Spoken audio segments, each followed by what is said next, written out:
end. You know, in North Carolina, it all began with the legendary Frank McGuire. His story, as Eric Clemens tells us, is one of taking the basketball player from the blacktop to Tobacco Road. The high-rises, the hoops without nets, the kids that play on them for hours. All three synonymous with New York and basketball.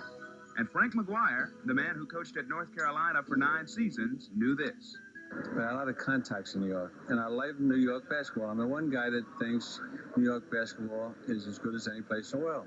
And McGuire set out to bring that best talent to North Carolina. McGuire's New York City to Chapel Hill connection became known as the Underground Railroad. As soon as I'd play a game, and we didn't have much material at the time in Chapel Hill, I would take a train back up to New York City. I had a great assistant, Buck Freeman, that took the team for practice. And while he was practicing, most of the time I was recruiting in the high schools up here.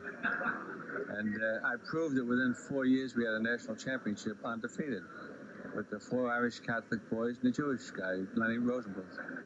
I was one of the first ones down there with Coach McGuire back in 1953. And as a New York ball player, the New York type of freelance offense was McGuire type of offense. So once I came down to Carolina, and Bob Young and then Joe Quigg came in, then the other ball players started to come down to Carolina. It was just like an extension of New York City. It was New York-style basketball by a New York coach with New York players. But getting players out of New York City and down to Chapel Hill wasn't easy. It took unbeatable influence. He knew all our neighbors. He knew my father was in the fire department in New York City, knew the firemen, knew the policemen.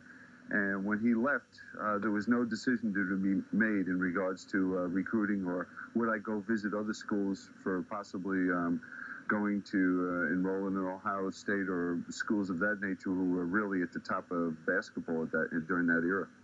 While Dean Smith has kept the pipeline open after replacing McGuire in Chapel Hill, the New York connection is not emphasized today. The pipeline is any place we can find a student athlete, and certainly in this state. But we do look in New York. But last year was the first time we never had a New York City young man on the team. Reporting for ESPN, I'm Eric Clemens. Thank you, Eric. You know, it's interesting. Bobby Crimmins played for Frank McGuire at South Carolina. He recently went into New York and got Kenny Anderson. And, of course, the Big East has made it that much more difficult for Dean Smith to continue that pipeline going in the 80s. All right, we've got a lot.